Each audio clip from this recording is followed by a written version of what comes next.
If you can direct anger and frustration against vulnerable people, you can get somewhere. There's some pretty unpleasant models about that, like Adolf Hitler, for example. There was plenty of anger and frustration in Germany. And if you could divert it to Jews and Bolsheviks and gays and so on, yeah, you could get 90% of the population supporting you, which is what happened with consequences that weren't too pretty.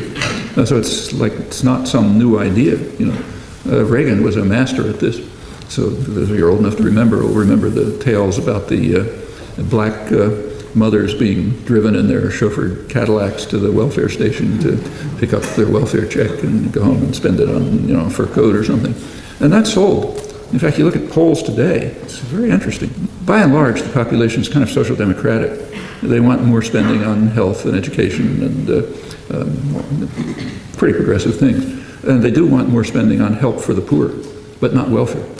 So they oppose welfare, but more spending on you know, mothers with dependent children, people who are out of luck, or whatever it may be.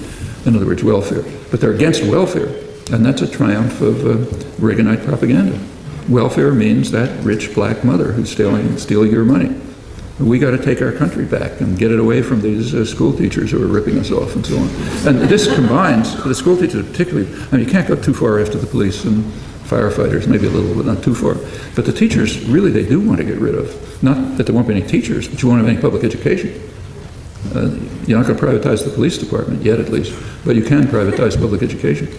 Maybe pretty soon they'll turn the police over to Blackwater, but it hasn't happened yet.